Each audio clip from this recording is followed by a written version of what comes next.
9 मास धरी महाकाश रे कोन करुथिले सुनीता केउ सब कार्य व्यस्त थिले एई महाकाशचारी केते घंटार करिसंती गवेषणा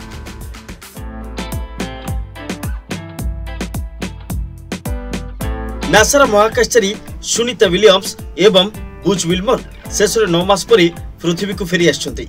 उभय महाकाशचारी बुधवार 19 मार्च सकाळ 3 घंटा 27 मिनिट रे स्पेस एक्स रो ड्रैगन कैप्सूल रे फेरी आस्तिले।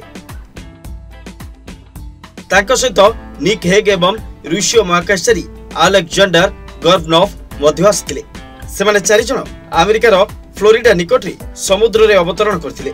सेठारु नासा एवं स्पेस एक्स दल सेमानकु बाहर करथिले। सुनीता एवं बुच विल्मर प्राय 9 मास पई अंतर्जातीय महाकाश केंद्र रे रहिथिले। से समय मध्यरे सेमाने सेठारे कोन करथिले बोली समस्तक मनरे प्रश्न उठछि। सुनीता विलियम्स एवं बुच विल्मर 5 जून 2024 रे आईएसएस रे पहुंचथिले।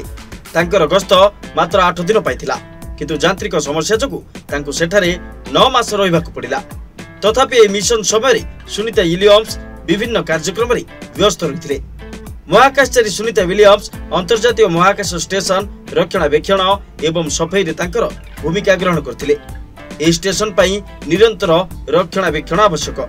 कुआ जाय जे स्टेशन रो क्षेत्रफल प्राय 1 फुटबॉल पड़िया सहित समान। से पुराना यंत्र गुडी को मध्य परिवर्तन करथिले एवं किछि परीक्षण करथिले।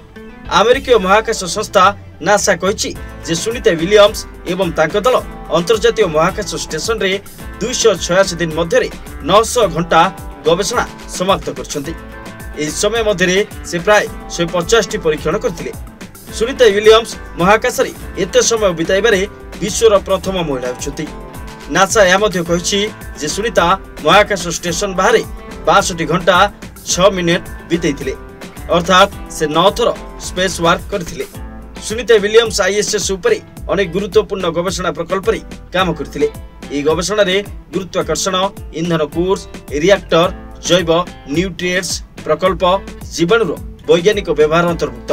तांको द्वारा करा जायतिबा जैव पोषक तत्व गवेषणा महाकाशचारी मानक पई उपयोगी प्रमाणित हेबो, कारण यह महाकाश रे यात्री मानकु ताजा पोषक तत्व जोगाइबारे सहायता करि परिबो। Report deadline Odisha.